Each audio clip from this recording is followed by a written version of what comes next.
할렐루야, 반갑습니다. 감회가 아주 깊습니다.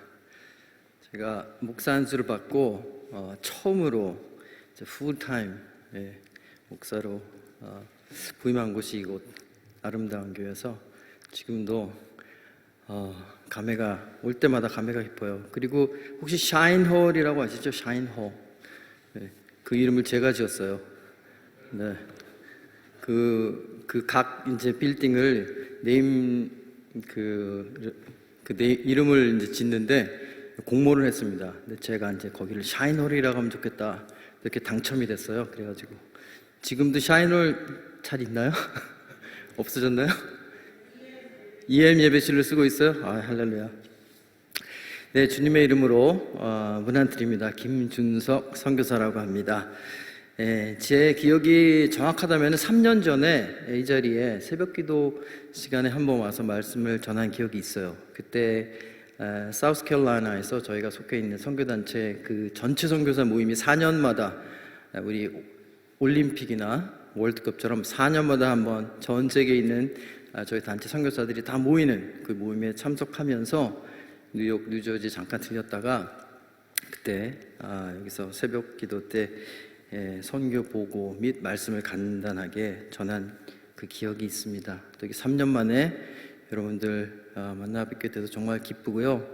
특별히 지금 이 팬데믹 가운데 또 이렇게 대면으로 또 비대면으로 집에서 보고 계신 분들 이렇게 얼굴 맞대고 또 함께 주님 말씀 듣고 또 선교 보고할 수 있는 기회가 주어져서 정말 감사드리고요. 또 그동안 우리를 지켜주신 하나님께 또 감사를 올려드립니다.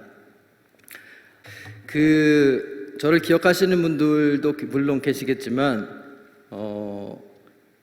지난 3년간 또 우리 아름다운 공동체에 조인하신 분들 계실 것 같아서 간단하게 저희 가정을 소개하자면요. 제가 김준석 선교사고요. 그리고 제 아내 리에, 김리에.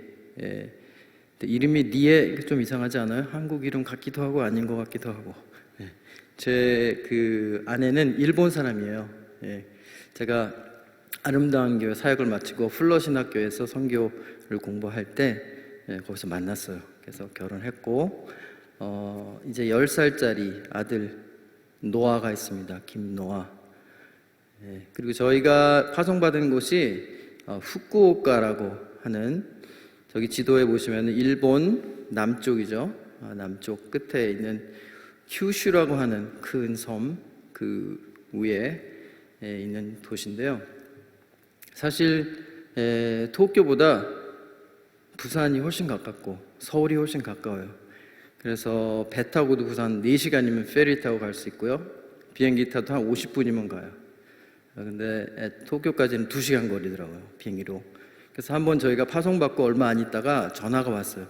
목사님, 제가 다음 주에 동경으로 출장을 가는데 우리 점심 식사나 한번 하시죠. 일본에 파송 받으셨는데 그러시더라고요. 그래서 비행기 타고 2시간 가야 되는데요. 다음 기회에 하면 좋겠습니다. 그렇게 말씀드린 기억이 있어요. 오히려 한국에 가까운 그런 곳입니다. 그리고 제가 속해 있는 선교단체를 잠시 소개해드리면요. 사실 아까 김성희 목사님께서 노보에 속해 있다고 말씀하셨는데 물론 맞는 말입니다. 노보라고 하는 선교단체 CRM이라고 했었는데요. 이름을 이제 2년 전에 노보로 바뀌었어요. 그 라틴어로 누에보, 그러니까는 new, 영어로 new, 모든 것이 새롭게 make new, 영혼도 새로워지고 이 세계도 새로워지고 하는 그런 뜻으로 노보라고 지었다고 그래요. 그리고 또 한 군데가 검이라고 글로벌 유나이티드 미션이라고 하는 저거는 이제 뉴욕과 뉴저지에 있는 교회들이 연합해서 만든 선교단체인데요. 거기도 제가 멤버십을 갖고 있습니다. 그래서 듀얼 멤버십이죠. 그래서 또 두 군데서 파송을 받고 선교 사역을 일본에서 하고 있고요. 저희가 하는 사역을 간단히 설명드리면 Disciple Making Movement 앞에 그 좀 잘렸네요. 그래서 안 보이는데 Disciples Making 무브먼트. 뭐냐면 제자 양성, 제자 만들기 운동이라고 하는 것이죠. 그래서 이제 개인과 소그룹을 중심으로 예수님의 제자들을 양성하고 또 그들이 같은 방법으로 또 다른 제자들을 양성하는, 그래서 유기적인 교회들이 급속히 성장함으로 인해서 그 선교지가 복음화되는 그런 사역을 감당하고 있습니다. 또 관계 형성을 위해서, 저렇게 이제 제자를 만들려면 관계가 형성돼야 되잖아요. 그래서 관계 형성을 위해서 코칭이라는 것도 사용하고 있고요. 또 영어도 가르치고 성경도 가르치고 하는 그런 일도 동시에 하고 있습니다. 그럼 이제 지난 4년간 저희들의 선교 사역의 결과는 어떠했느냐, 이렇게 궁금하실 것 같아요. 물어보시면 실제로 선교 사역들이 있었습니다. 선교 열매들이 있었습니다. 사진에 조금해서 보이실지 모르겠는데요. 먼저 그 리에 선교사의 할머니, 외할머니, 그러니까 그 리에 선교사의 가정은 그 믿지 않는 가정이에요. 근데 처음으로 그 가족 중에서 할머님께서 예수님 영접하시고 세례를 받으셨어요. 그리고 94세 나이로 작년 12월이죠. 크리스마스 바로 전에 이제 돌아가셨는데, 참 은혜스러웠던 것은 그 돌아가시기 직전에 이제 다 가족들이 모였잖아요. 근데 아무도 예수님을 모르는 분들이죠. 그 전 가족들이 다 모였는데 거기서 리에 선교사가 예배를 드렸어요.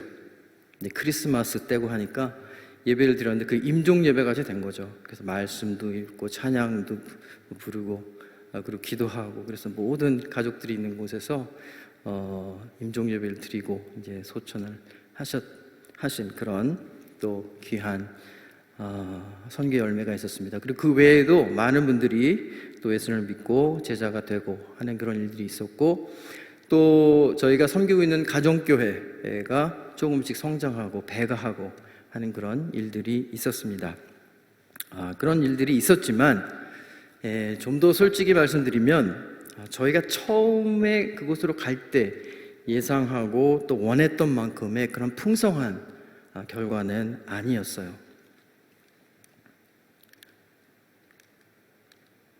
저희가 그곳으로 파송될 때 하나님께서 저희들에게 보여주신 비전이 바로 이 모습이에요.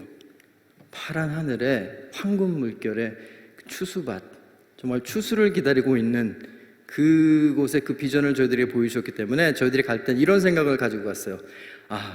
이 선교사의 무덤이라고 불리는 이 일본, 근데 정말 지금까지 얼마나 많은 선교의 노력들, 선교사님들이 가셔서 그곳에서 얼마나 많은 그 씨들을 뿌려놨겠어요. 그렇죠? 근데 그 열매가 아직 없었던 거죠.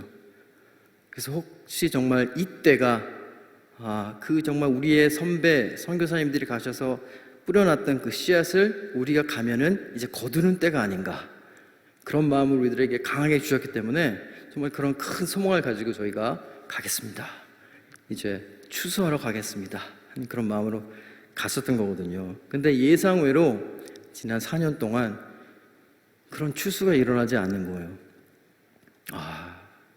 왜 그럴까? 왜 하나님께서 우리들에게 보이셨던 이러한 풍성한 열매가 맺혀지지 않는 것일까? 저희가 이렇게 생각해 보았습니다. 지난 4년을 돌아볼 때 후쿠오카에서는 우리가 처음 일본으로 파송됐을 때 꿈꾸던 그런 풍성한 열매가 왜 맺혀지지 못했을까? 그런 생각을 해보게 된 것입니다. 저희가 이제 이곳에 4년 만에 온 이유는 백신도 맞고, 지금 1차 맞고 어저께 2차를 맞았어요. 그래서 원래는 그 리에 선교사도 같이 오려고 했는데 조금 몸이 안 좋아가지고 같이 못 왔어요. 근데 저는 멀쩡합니다. 그래서 이렇게 지금 여러분들 앞에 섰는데요. 근데 멀쩡한데 조금 100% 정상은 아니에요. 혹시 이해가 되세요? 아픈 데는 없는데 좀 멍한 네, 지금 그런 상태입니다. 그래서 제가 좀 이상한 소리 하더라도 이해해 주시고요. 네, 그래서 같이 못 오게 됐는데 사실 우리가 이곳에 온 이유는 그런 이유도 있어요. 그리고 리에 선교사의 그 미국 영주권 연장도 있고 여러 가지 일들이 있는데 그거가 중요한 게 아니고 가장 중요한 것은 지난 4년 동안 우리의 선교를 위해서 기도해 주시고 후원해 주신 분들을 찾아뵙고 선교 보고하는 그런 목적으로 여기 왔기 때문에 이 선교 보고를 준비하면서 저희가 저희 스스로에게 물어본 거죠. 과연 지난 4년간의 우리들의 선교는 어떠했을까? 왜 그런 우리가 원했던 그런 선교 열매가 맺혀지지 못했을까? 물론 이렇게 생각할 수도 있죠. 아직 때가 아니다.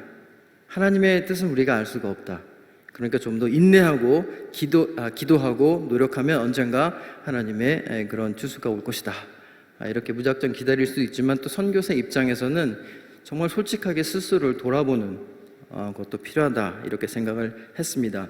그래서 저희가 기도하면서 과연 그 이유가 무엇일까 생각을 해보았더니 한 3가지 정도가 떠올랐어요. 첫째는 물론 선교사의 부족함과 연약함이겠죠. 저희들이 좀 더 열심히 기도하고 좀 더 창의적이고 좀 더 부지런했다면 좀 더 많은 열매가 맺혀지지 않았을까 하는 그런 아쉬움이 많이 있더라고요. 그리고 두 번째는 이제 일본의 영적 토양과 사탄의 견고한 그 진에 대한 준비의 부족이라는 생각이 들었어요.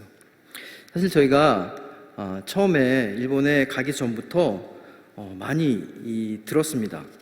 일본은 영적으로 척박한 곳이고 그곳에 가면 정말 영적 전쟁이 심한 곳이니까 많이 준비를 해야 된다. 그래서 나름 많이 준비를 했어요. 그래서 다 준비가 된 줄 알았는데 그게 아니었던 것입니다. 정말 우리가 생각했던 것보다 더 견고한 그런 적군의 진지가 있었던 거예요.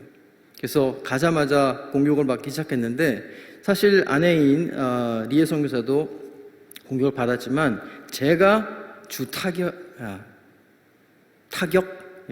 제가 주로 공격을 많이 받았어요.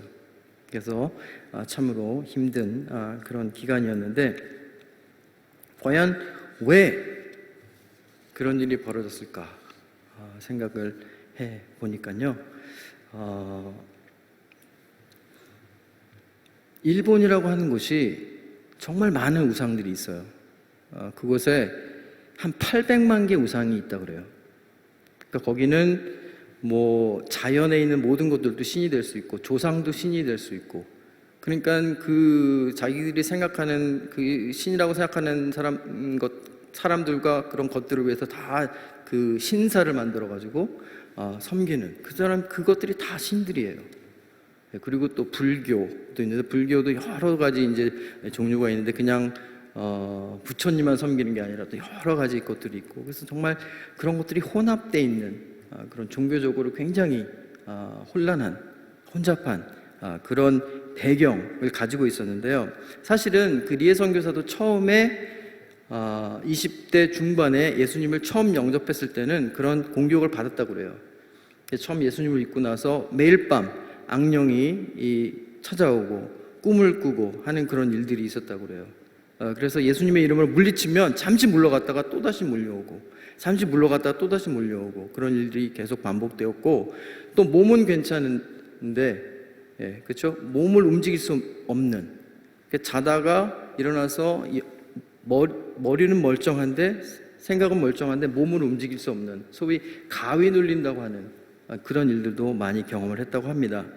그러다가 이제 리에 선교사가 신학교에 와서 공부를 하면서 그곳에서 내적 치유라고 하는 inner healing이라고 하는 것을 가르치던 그 척 크래프트라는 박사님을 만난 거예요. 그래서 그분이 리에 선교사 얘기를 듣고 그 혹시 조상 때부터 계속 이어지는 어떤 그런 것, 또 일본에서 예수를 믿고 했던 그런 일 때문에 계속해서 따라다니는 그런 것들을 위해서 이제 기도하고 물리치는 그런 기도를 받고 나서 같이 하고 나서 완전히 그런 게 사라졌다는 얘기를 저한테 해줬습니다. 즉 리에 선교사는 백신을 맞은 거죠, 미리. 네. 그래서 우리가 다시 일본으로 돌아갔을 때 공격을 받았지만 훨씬 견디기가 쉬웠는데 저는 그렇지가 못한 것이죠. 저에게 계속 공격이 왔는데 저에게 그 온 공격은 뭐냐면요, 그 악몽을 꾼다거나 막 가위 눌린다거나 하는 그런 공격이 아니었어요. 저에게 온 공격은 잠잠하게 다가오는 부정적인 생각이었어요. 처음에 저에게 다가오는 생각은, 야, 이제 네가 일본에 온 지도 1년이 지났는데 2년이 지났는데 너가 여기서 한 게 뭐냐? 몇 명이나 예수님을 너 때문에 믿었느냐? 너는 여기 아무리 있어봤자 몇 명 구원 못할 거야. 너는 지금 여기서 너의 시간과 인생을 낭비하는 것이고 너희들을 위해서 그 보내주시는 귀한 헌금을 낭비하는 거야. 그런 생각들이 처음에는 가끔 한 번씩 들렸는데 그게 점점 더 명확하게 더 자주 들려오는 거예요. 그런 부정적인 생각들, 그리고 또한 사탄의 거짓말들이 자꾸 들려오는 거예요. 이런 잡다한 생각들이 계속 들려오기 시작했던 것입니다. 그래서 정말 밤에는 잠을 잘 수 없는 그런 불면증이 오고요. 또 낮에는 무기력해가지고 뭔가를 하긴 해야 되는데 의력이 떨어져가지고 할 수 없는 그런 일들이 자꾸 반복되는 날들이 많이 있었습니다.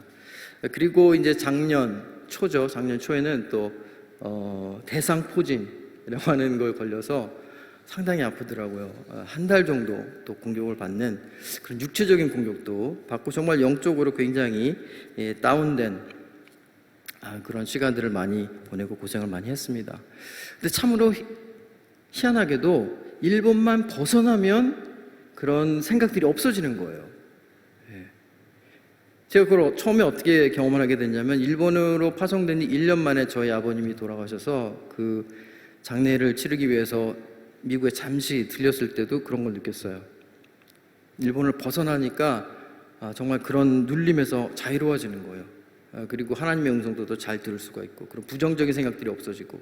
근데 처음에는 그냥 그냥 기분이겠지, 그렇게 생각을 했는데 그게 아니라는 걸 확신하게 된 것은 그 이후에도 계속 똑같은 일이 벌어졌기 때문에 2년이 지난 후에 스페인에서 저희 또 선교사 훈련이 있었거든요. 그래서 그 선교사 훈련을 참여하기 위해 스페인에 갔을 때 똑같이 느꼈고, 또 한국에서 선교 컨퍼런스가 있을 때 거기 참석할 때 또 그렇게 느꼈고, 그리고 3주 전에 또 한 1년 반 만에 코로나 때문에 움직이지 아무 데도 못 가다가 미국에 돌아오니까 똑같은 그런 경험을 하게 됐습니다. 그래서 이제는 확신할 수가 있어요.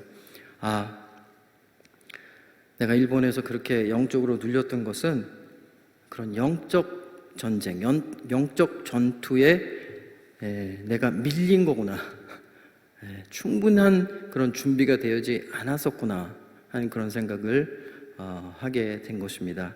그래서 제가 이제 선교 보고를 하면서 이런 얘기를 좀 나눴더니 뉴저지에 있는 필그림 선교교회죠. 거기서 지난주에 이 얘기를 나눴어요. 그랬더니 거기서 끝나고 나서, 예배 끝나고 나서 몇 분이 찾아오셔가지고, 정여사님, 저희가 정말 중보기도 하는 팀이 있는데 세계 미전조 동족을 위해서 중보기도 하는 팀이 있습니다. 그 중에 일본 팀도 있습니다.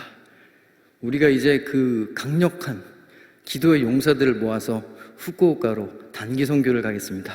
기도의 영적 단기 선교, 그곳에 있는 우상들을 타파하고 그 눌려있는 악령들을 타파하는 그런 팀을 우리가 만들어서 가겠습니다. 그러시는 거예요. 그래서 제가 생각한 선교 전략 중에 가장 훌륭한 선교 전략입니다. 왜냐하면 그런 영적인 것들을 먼저 우리가 이겨내지 못하면 거기서 선교의 열매를 우리가 바랄 수 없겠구나 하는 강한 그런 생각이 들었기 때문에, 그런 깨달음을 하나님이 주셨기 때문에 정말 그것이 중요하다는 생각이 들어요. 정말 너무나 감사하더라고요. 사실 제가 목사지만 저도 그런 영적인 능력, 영적인 그런 싸움, 이런 거에 대해서 얘기는 많이 들었고 책도 많이 봤지만 실질적으로 경험하지 못했기 때문에 어떻게 싸워서 이겨야 되는지 잘 모르는 거예요. 거기 눌리고. 그래서 이렇게 나와 보니까 정말 그것이 더욱더 그냥 말로만 듣는 것이 아니라 실제로 경험을 하니까 더욱더 중요하다 생각이 드는 거예요. 그래서 혹시 아름다운 교회에서도 물론 저희들을 위해서 기도 많이 해주시는 거 알고 있습니다. 그렇지만 더욱더 영적 싸움에서 우리가 승리할 수 있도록 기도해 주시고, 혹시 정말 여기 계신 분 중에서도 내가 가서 기도로 선교사님을 도와주고 싶다 하신 분들은 언제든지 환영입니다. 팀으로 오셔도 되고 개인으로 오셔도 되고 여행 중에 하셔도 되고요. 정말 일본에 오셔서 영적인 그 전투에 참여해 주시면 정말 감사하겠습니다. 그리고 이제 또 한 가지,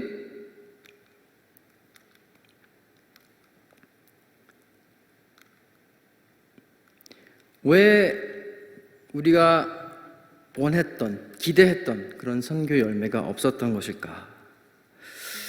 또 한 가지 이유는 제가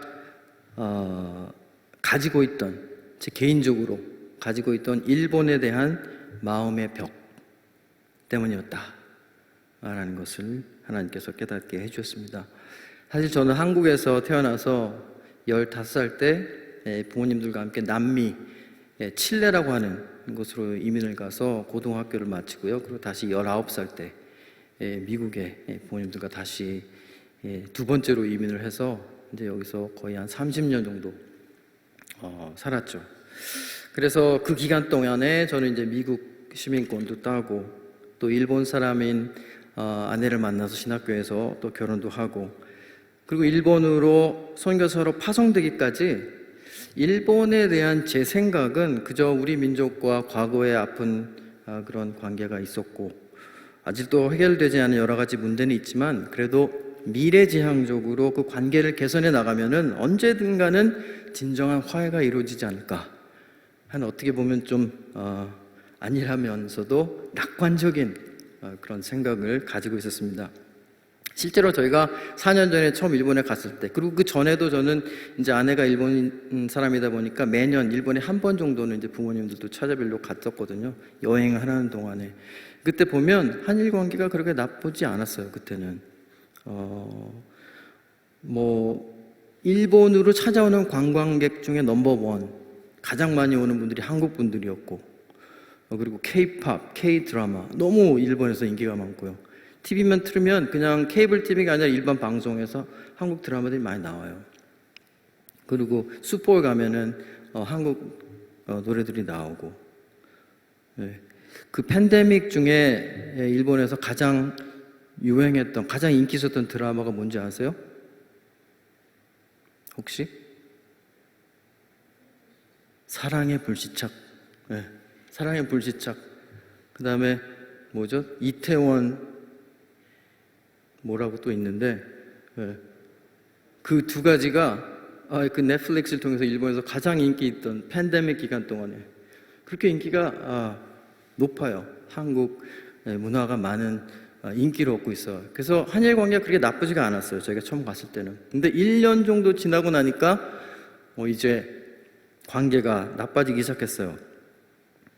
처음에는 그 위안부 협의 문제, 또 강제 노동자 보상에 대한 법원 판결 문제, 또 독도 문제, 수출 규제 문제 이렇게 나오더니, 그러니까 이제 일본 물건 사지 말자, 일본에 가지 말자 막 이런 운동이 일어나고, 그런 일본 그 물건들 막 질로 밟고 막 이렇게 부시고 하는 것들이 이제 일본 뉴스에 막 나오기 시작하더라고요. 그리고 이제 후쿠시마 원전 오염수 방류 문제, 올림픽을 둘러싼 여러 가지 크고 작은 문제, 사사건건 부딪히면서 아마 제가 볼 때 한일 관계가 정상화된 이후에 아마 지금이 최악의 관계가 아닐까 그런 생각이 들어요. 겉으로 봤을 때, 정치적으로 봤을 때 그런 생각이 들어요. 사실 일본 내에서 우리가 느끼는 거는 아직도 그렇게 나쁘지는 않은데, 그런 겉에서 보여지는 정치적인 그런 면에서는 정말 한일 관계가 최악으로 치닫고 있는 그런 느낌을 받고 있습니다. 그런데 이런 분위기에서도 저는, 저의 입장은 어디까지나 선교사이니까 중립적인 입장이어야 되고, 또 여러 가지 그 복잡한 감정들이 있으면서도 꾹 참고 이제 선교를 감당하고 있었는데, 어느 날 큐티 시간에 예수님께서 저를 조용히 찾아오시더라고요. 그래서 이렇게 물어보시더라고요. 준서가 너는 일본을 사랑하느냐? 그래서 저는 잠시의 망설임도 없이 당연하죠. 당연하니까 제가 여기 지금 일본에 선교사로 온 거 아니겠습니까? 그렇게 말씀드렸더니 그래? 내 양을 먹이라. 오케이, 패스. 근데 잠시 후에 또 예수님 물어보시는 거예요. 야, 준서가 너는 일본을 진심으로 사랑하느냐? 그때는 잠시 망설여졌죠. 그러다가 그런 것 같습니다. 저는 일본을 진심으로 사랑하는 것 같습니다. 그렇게 말씀드리니까 그래? 내 양을 먹이라. 또 그러시는 거예요. 그래서 오케이. 근데 조금 있다가 세 번째로 또 물어보시는 거예요. 준서가 너는 일본을 내 민족, 내 나라인 것처럼 사랑하느냐? 탁 물어보시는데 대답이 안 나오는 거예요. 나 일본을 사랑하고 그렇기 때문에 선교사로 왔다고 생각했는데 내 민족, 내 나라처럼인 것처럼 사랑하느냐? 물어보시니까 글쎄요, 잘 모르겠습니다. 일본을 사랑한다고 생각하다가도 문득문득 그들이 아직도 진심으로 그들의 과거의 만행에 대한 사죄를 하지도 않고 오히려 한국이나 또 북한, 한민족 무시하고 조롱하고 거짓말하고 그럴 때마다 분노가 치밀고 미움이 솟아나고 정말 일본이 복음화되던 말던 나하고는 아무 상관이 없다 이런 마음이 종종 듭니다. 솔직하게 고백을 드렸죠. 그때 예수님께서 제게 한 가지 깨달음을 주셨어요. 제게 내가 진심으로 일본을 내 나라, 내 민족인 것처럼 사랑할 수 없다면 너는 그들에게 복음을 전할 수도 없다. 그때 저는 제가 요나와 같다는 생각을 했습니다. 일본에 하나님의 부름으로 오기는 왔지만 또 회개하고 하나님을 믿고 구원받으라고 소리쳐서 외치기는 하지만 속으로는 그들이 하나님을 거부하고 하나님으로부터 벌을 받고 멸망받는 것을 보고 싶은 게 아닌가. 저는 그 자리에서 무릎 꿇고 회개하기 시작을 했습니다. 주님, 저는 말로는 그들을 사랑한다고 했지만 진심으로 그들을 사랑하지 못했고 긍휼히 여기지 못했고 은근히 그들이 벌을 받기를 바라고 있었던 것 같습니다. 용서하여 주십시오 하고 회개를 했습니다. 그리고 간구했죠.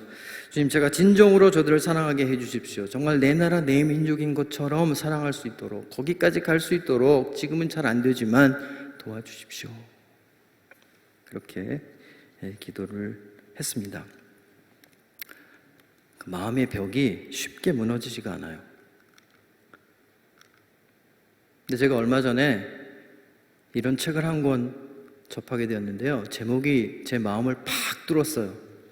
이 책을 잘 팔리게 하려면 제목을 잘 지어야 돼요. 일본은 원수인가? 이웃인가? 이 책을 제가 딱 보는 순간 이 제목이 너무 마음에 와닿더라고요. 그래서 사서 봤는데 내용이 아주 좋아요. 그 한국의 허남정이라고 하는 분이 61일 동안 그 일본 최남단 가고시마에서 홋카이도에 이르는 그 길을 직접 걸으면서 직접 일본에 대해서 일본 사람들에 대해서 체험한 것을 이제 글로 쓴 그런 책입니다. 혹시 일본에 관심이 있으신 분이 한번 보면은 내용이 아주 많이 도움이 될 거라고 생각합니다. 근데 그 책의 제목, 일본은 원수인가 이웃인가? 여러분들의 생각은 어떠세요?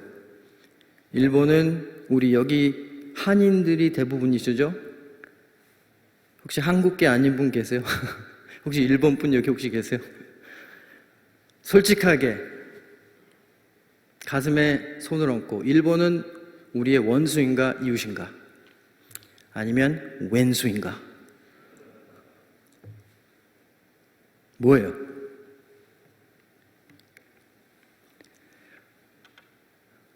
근데 사실 우리 기독교인들에게는 그것이 아무런 관계가 없다. 제가 오늘 본문으로 제시한 하나님의 말씀. 마태복음의 말씀, 우리가 너무나 잘 알고 있는 말씀. 많은 경우에 우리는 정말 성경 안에 있는 어떤 진리, 숨겨져 있는 진리를 찾으려고 막 노력을 많이 하는데요, 사실은 정말 너무나 많이 알려진, 누구나 다 아는 것도 잘 지키지 못하는 우리들이잖아요. 그죠? 예수님께서 말씀하신, 우리가 너무나 잘 알고 있는 말씀, 나는 너에게 이르노니 너희 원수를 사랑하며 너희를 박해하는 자를 위하여 기도하라. 또 뭐라고 그러셨어요? 예수께서 가라사대 내 마음을 다하고 목숨을 다하고 뜻을 다하여 주 너희 하나님을 사랑하라 하셨으니 이것이 크고 첫째는 계명이요 둘째는 그와 같으니 내 이웃을 내 몸과 같이 사랑하라. 그렇습니다. 우리 크리스찬들에게는 우리의 원수든 우리의 이웃이든 그들은 모두 우리의 사랑의 대상이에요. 즉 우리가 사랑해야만 하는 사람들이에요. 우리의 마음속에 아직도 용서하지 못하고 미워하는 마음이 있고 지금도 우리를 핍박하고 괴롭히는 원수 같은 사람들, 그런 원수 같은 사람들도 우리의 사랑의 대상이고, 우리의 이웃, 그 이웃이 정말 좋은 이웃이던 정말 꼴보기 싫은 이웃이던 우리 주위에 있는 이웃들도 우리의 사랑의 대상이다 라고 하는 것입니다. 일본은 우리의 원수입니까? 이웃입니까? It doesn't matter. 원수든 이웃이든 그들은 우리가 사랑해야만 하는 우리의 사랑의 대상이다 라는 것입니다. 특별히 한국의 크리스찬들은 더더욱 그러하죠. 어떤 한국인 크리스찬이 되게 그러시더라고요. 저는 일본을 사랑하려고 노력하지만 그들의 만행, 그들의 회개치 않음, 용서를 구하지 않는 뻔뻔함을 도저히 용서할 수가 없습니다. 저는 그들이 진심으로 용서를 구하기 전까지는 절대로 그들을 용서할 수가 없습니다. 예수님이 또 뭐라 그러세요? 우리가 우리에게 죄 지은 자를 용서하여 준 것 같이 우리의 죄를 용서하여 주옵시고 라고 기도하라 가르쳐 주시잖아요. 어려운 게 아니에요. 우리가 하기가 어려운 거지 예수님께서는 너무나 분명하게 말씀해 주신 거예요. 용서하라. 저는 그 코비드-19 팬데믹이 있기 바로 전에 한국에서 KRIN이라고 하는 그런 집회가 있습니다. 그것은 북한 선교를 위한 모임이에요. 처음에는 한국에서 시작했는데 그게 이제 국제화되면서 세계 16개 나라에서 한 300명 정도 되는 분들이 오셔서 함께 기도하고 북한 선교를 위해서 전략을 짜는 그런 모임에 참석했는데, 그곳에서 16개 나라를 대표해서 오신 분들 중에 일본 대표 목사님들과 또 장로님들을 만나게 됐는데요. 그 중에 아리가 키이치라고 하는 아주 연로하신, 저 사진은 좀 젊으실 때 찍으시는 거예요. 인터넷에 저 사진밖에 없더라고요. 지금 훨씬 더 연세가 많으신 분인데 저분이 이제 일본 대표로 오셨어요. 그래서 둘째 날 저녁에 이제 강사로 나오셔서 이제 말씀을 전하시고 하시는데, 그 가운데에 본인이 이제 일본 분이고 한국에서 그 집회를 하고 한국 분이 많이 계셨어요. 전 세계에서 모였지만 그 중에 한 3분의 1 정도는 한국 분이셨는데, 그 앞에서 정말 일본의 과거에 대한 그런 죄에 대한 회개를 하시면서 자기가 일본 대표해서 한국의 크리스찬들에게 용서를 구한다 그러면서 앞에 나오셔서 무릎을 꿇고 하시는 거예요. 그래서 저는 처음으로 이제 그런 모습을 보고 감동을 받았죠. 근데 그것보다도 더 감동이었던 건 뭐냐면, 그 다음날 이제 아침 식사를 하면서 제가 다른 한국 목사님들하고 이제 그 키이치 목사님하고 같이 식사를 하면서 들은 얘기인데, 뭐냐면 그곳에 오기 얼마 전에 LA에서, 우리가 알고 있는 LA의 어떤 교회에서 광복절 그 특별 집회를 하면서 저 키이치 목사님을 강사로 모신 거예요. 그래서 그 이제 키이치 목사님이 한인교회, LA는 한인교회에서 이제 말씀을 전하시기 전에 또 무릎을 꿇으시고 일본의 그 과거의 죄를 회개하면서 다시 한번 여러분들에게 사죄합니다. 그리고 또 무릎을 꿇으신 거예요. 그랬더니 이제 뒤에 그 당회자 목사님이 또복또복 걸어 나오시더니 이제 목사님을 일으키시면서 이렇게 말씀하셨어요. 목사님은 지난 30년 동안 제가 알고 지냈는데 계속해서 기회가 있을 때마다 한인교회, 한국교회 찾아가실 때마다 무릎을 꿇고 이런 사죄를 하셨습니다. 근데 이제는 연세도 들어서 이제 90을 바라보시는데 이제는 더 이상 무릎을 안 꿇으셔도 됩니다. 그렇게 일으키시고 그 목사님이 성도들을 향해서 이렇게 말씀하신 거예요. 우리는 과연 언제까지 이 목사님이 우리들 앞에서 무릎을 꿇게 할 것입니까? 이제는 우리가 용서해야 될 때가 아닙니까? 그렇게 이제 말씀을 하시고 함께 이제 일본을 용서하는 마음을 달라 이렇게 기도를 하고 그 집회를 통해서 정말 많은 은혜를 받았다는 그 이야기를 듣고 제가 너무나 감격한 거예요. 감동을 받은 거예요. 그래서 그 목사님한테 직접 찾아가서 이렇게 물었어요. 목사님은 왜 지난 3, 40년 동안 계속해서 기회가 될 때마다 그게 사죄를 하셨나요? 그냥 한두 번 하면 되지 왜 그렇게 지금 90이 되실 때까지 계속해서 하시나요? 이렇게 제가 여쭤봤더니 이렇게 얘기하시더라고요. 나는 죽을 때까지라도 우리 일본의 죄에 대해서 회개를 하고 사죄를 구해야만 합니다. 왜냐하면 진정한 회개와 또 용서가 없으면 일본에 부흥은 없습니다. 그래서 저는 기회가 될 때마다 한인들 앞에서 회개하고 언젠가는 한국의 크리스천들이 우리 일본을 용서해 주기를 바라고 있습니다. 그래야만 일본의 부흥이 있을 수 있습니다. 그렇기 때문에 저는 죽을 때까지 이렇게 할 수밖에 없습니다. 이렇게 말씀하시는 거예요. 그렇습니다. 일본의 회개도 물론 중요해요. 하지만 우리의 용서가 없이는, 우리의 진정한 용서가 없이는 일본의 부흥이 없을지도 몰라요. 지금 일본의 한국의 선교사님들이 한 1000분 정도 가 계신데 정말 우리의 진정한 용서의 마음이 없으면 그것에 우리가 아무리 복음을 전해도 울리는 꽹과리예요. 사랑이 없으면 천사의 말을 해도 울리는 꽹과리예요.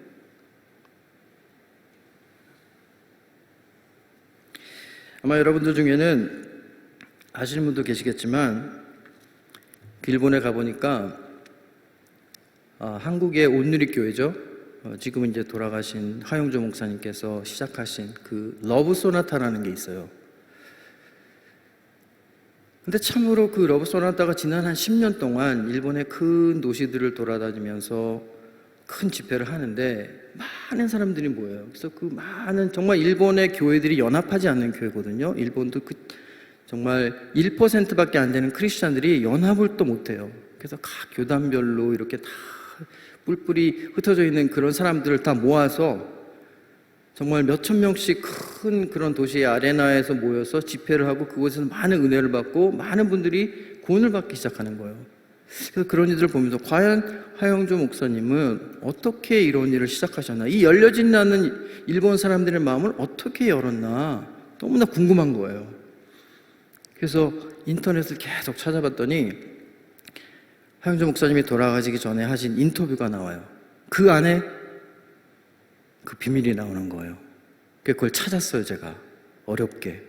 그래서 오늘 여러분들하고 한 4분 정도 되는 영상인데요, 함께 봤으면 좋겠습니다.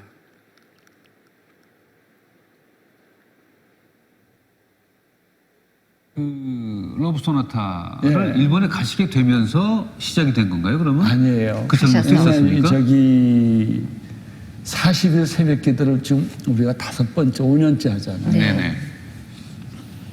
40일 새벽 기도를 우리가 했는데 그때 주신 말씀이에요. 네. 왜 일본이 떠올랐어요? 그 나도 모르죠. 그때 하나님이 내게 주신 생각이 우리가 전 세계를 복음하겠습니다. 다 깃발을 들고 이제 찬양하는데 내 마음속에 하나님이 일본을 사랑하라 그러세요. 네. 그래서 러브 소나타가 그렇군요. 시작됐어요. 일본이 그냥 잘못한 거 우리에게 사죄하고 우리가 또 큰 마음으로 그들을 또 감싸고 이러면 좋은 관계가 될 텐데. 그때 내가 깨달은 게 하나 있다니까요. 일본이 우리한테 사죄할 게 아니고 우리가 일본한테 사죄를 해요. 오히려. 예, 왜 그러냐. 우리는 피해자다. 우리는 36년 동안 압제를 받았다. 그렇죠. 언어도 문화도 다 뺏겼다. 그러니까 넌 내 원수다. 라는 피해의식이 있어요. 저희들이요. 네. 그게 하나님이 안 기뻐하세요. 그러니까 일본 사람들은 한국에 와서 모든 사람이 쏘리를 해요. 네네. 속어는 안 그래요. 입으로 하지. 네네. 우리 한국 사람들은 다 져도 축구 게임은 이겨야 되잖아요. 일본하고 그렇죠. 해가지고. 예. 일본만 붙으면 아무튼 이겨야 다 이겨야 되니까. 돼요. 네. 근데 내가 일본 사람들한테 그랬어요. 사이타마 그 홀이라고 한 네. 4만 명 들어가는 네네. 홀을 빌려서 우리가 네. 러브 소나타를 했는데 한 2만 명이 왔어요. 네. 내 첫 설교가 미안합니다. 우리가 피해자의 오만이 있었습니다. 그러니까 피해자는 용서를 받아야 될 사람이지 내가 용서해야 될 사람이라고는 생각을 안 하는 게 피해자예요. 그렇죠. 난 사과 받아야 되겠다 네네. 이거예요. 난 잘못한 거 없고 네가 내 인생을 네. 망쳤다 이거죠. 네. 이게 피해의식이거든요. 그러니까 일본도 겉으로만 사과하지 중심으로 쏘리 안 해요. 그렇습니다. 네네. 그래서 내가 첫 설교가 그거였어요. 네. 내가 미안하다. 우리가 미안하다. 그랬더니 순식간에 장례가 조용해지는 거예요. 네. 예. 그리고 모든 사람이 충격을 받더라고요. 그렇겠죠. 우리가 쏘리 해야 되는데. 우리가 그동안 반대로. 쭉 요구해 오던 것과 다른 말씀을 하시니까. 그러니까. 그래서 사람들이 나를 받아주기 시작한다. 네. 이해하기 시작하고. 네네. 또 우리가 러브 소나타 하는 것이 쇼가 아니라 진실이라는 것을 받아주더라고요. 왜 여기 왔겠어요? 사과 먹으러 왔겠어요? 관광하러 왔겠어요? 한 번도 본 일이 없는 여러분이 사랑하기 때문에 그 사랑에 부풀려서 그 사랑에 감동이 되어서 찾아오는 거예요. 그것이 러브 소나타예요. 韓国の方々を通して日本が愛されていることを感じました。日本にリバイバルが来ることを信じてます。信じることができました。本当にありがとうございました。どうもありがとう。日本に来てくれてありがとう。そして日本人がしたことを本当に許してほしいと思います。本当に来てくれてありがとうございました。感謝してます。ハグしたい。ハグしたい。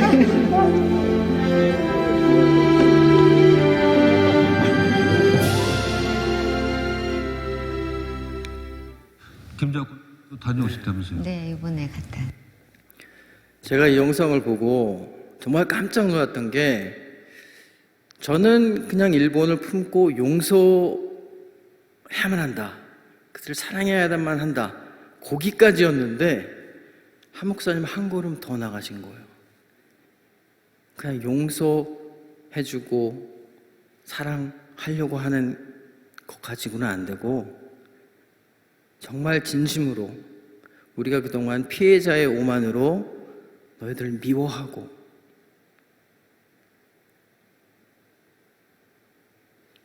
우리가 피해를 받았다고 하는 그런 것 가지고 욕하고 그렇게 했던 것을 우리 스스로도 용서를 구해야 된다. 미안하다 하신 거 아니야 가셔서. 그러니까 그분들의 마음이 열어진 거예요. 와, 제가 그걸 보고 이걸 보고 와, 정말 그렇기 때문에 진실로 그분들의 문이 열려졌구나. 그렇기 때문에 그 많은 영혼들이 예수님께로 돌아올 수 있는 길이 열어진 거구나.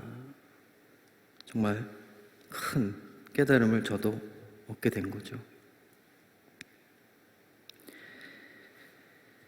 그렇습니다. 우리는 물론 이 세상에 속해 있고 또 민족이 있고 나라가 있는 국민이죠. 한 나라에.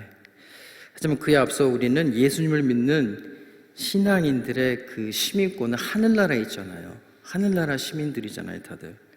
즉 우리는 다 같은 천국 시민이잖아요. 그래서 하나님의 백성, 천국 시민. 이제 우리는 민족 간의 갈등, 또 나라 간의 갈등을 이겨내야 한다는 거죠. 그리고 정말 함께 모든 나라와 민족과 백성이 또 방언이 하나님 앞에 예배하게 되는 그 날을 기대하면서 정말 우리가 함께 노력해야 된다는 거죠. 그게 선교다 라고 하는 것을 하나님께서 제게 깨닫게 해줬습니다. 특별히 한국과 일본의 크리스찬들은 이제 서로 미워할 게 아니라 서로 연합해서 두 나라의 화해를 방해하고 서로 미워하고 적대하게 하는 그런 사탄의 세력에 공동으로 대처해야 된다 하는 생각이 강하게 들었습니다. 두 나라가 서로 미워하고 하는 게 하나님의 뜻이겠어요? 한번 생각해 보세요. 서로 미워하고 서로 비방하고 하는 게 하나님의 뜻이겠어요? 아니면 사탄의 뜻이겠어요? 한번 곰곰이 생각을 해보세요. 그게 정치건 뭐건 간에 서로 미워하고 서로 욕하고 누가 주는 생각이겠어요? 하나님께서 주시는 생각이겠어요. 너희 서로 미워해라. 과거 생각하면서 용서하지도 말고 계속 싸워라. 그게 하나님의 뜻이겠어요? 그래도 저도 이것을 극복해야만 제 자신이 이것을 극복해야만 정말 하나님께서 제게 보여주신 그 황금 물결의 그 일본의 영혼들의 추수가 이루어질 수 있다라고 하는 것을 보여주셨습니다. 그리고 이제 마지막으로 하나님께서 또 저희들에게 이 부족한 저희들을 이렇게 뒤를 돌아보니까 새로운 비전을 저희들에게 허락해 주셨는데 그게 바로 젊은 세대를 향한 복음을 전하라고 하는 그런 새로운 비전을 저희들에게 하나님께서 주셨어요. 현재 그 일본의 10대 애들을 보면 정말 한국에 대한 적대심보다는 한국에 대한 호기심과 그 동경심이 너무 많고요. 또 문화를 순수하게 좋아하는 그런 것들을 볼 수 있고 또 종교적으로도 문화적으로도 자기 조상들이 가지고 있는 그 신도라든지 불교라든지 거기에 내려오는 그런 묶임에서 자유로워요. 10대들은 상당히 자유로워요. 그래서 하나님께서 저희들에게 그들에게 복음을 전하라고 이제 길을 열어주고 계십니다.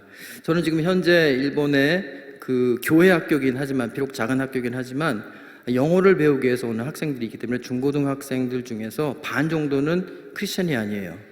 그들에게 영어로 성경을 가르치고 있어요.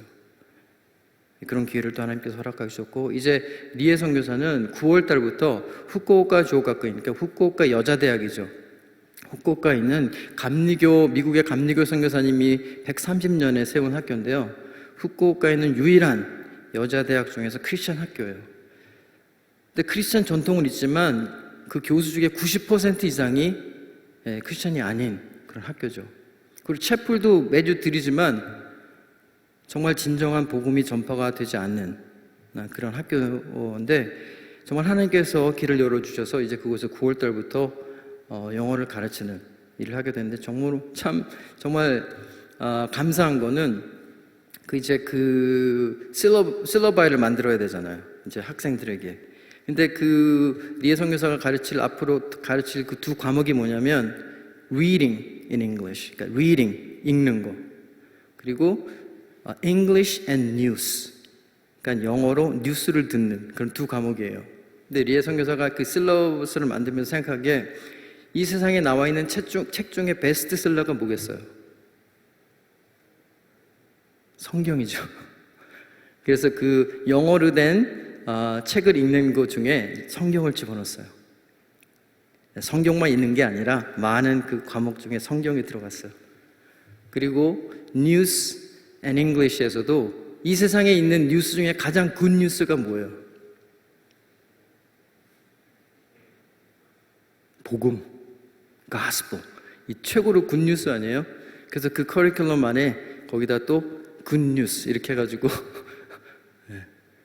원래는 CBS 뉴스를 이렇게 듣고 하는 그 교재가 있는데 그거 외에 또 다른 것들 넣을 수가 있어요. 거기다가 굿 뉴스, 예수님의 굿 뉴스 집어넣었어요. 그래서 이제 그 학생들이 그것도 또 듣고 공부할 수 있는 기회가 생기게 됐어요. 그래서 하나님께서 이렇게 젊은 세대를 향해서 문을 열어주셨는데 이제 저희들은 하나님께서 주신 그 새로운 비전으로 젊은 세대를 향해서 또 복음을 전하려고 노력을 할 것입니다. 이제 저희들은 8월 12일 캘리포니아로 가서 그곳에서 저희들을 후원해 주시는 또 몇 개의 교인들 또 개인분들 만나 뵙고요. 또 8월 30일 이제 일본으로 다시 돌아갑니다. 저는 이제 돌아가면은 더욱더 열심히 기도하고 또 창의적이며 부지런히 선교 사역을 감당할 것을 여러분들 앞에 약속을 드립니다.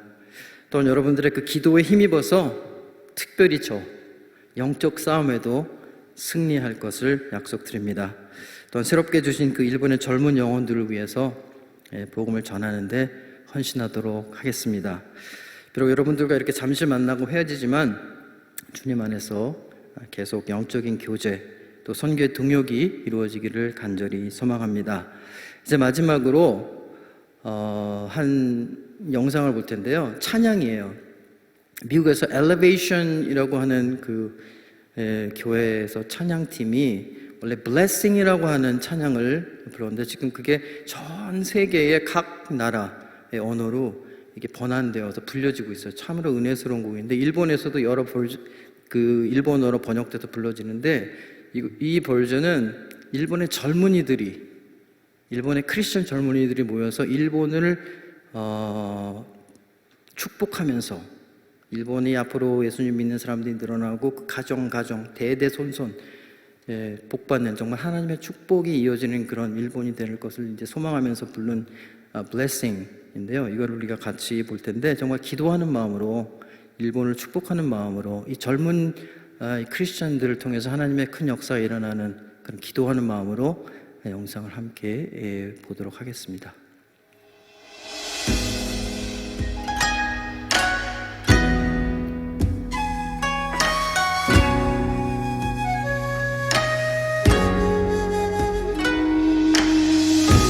나타니神が祝福与え守るようになたに御顔照らすように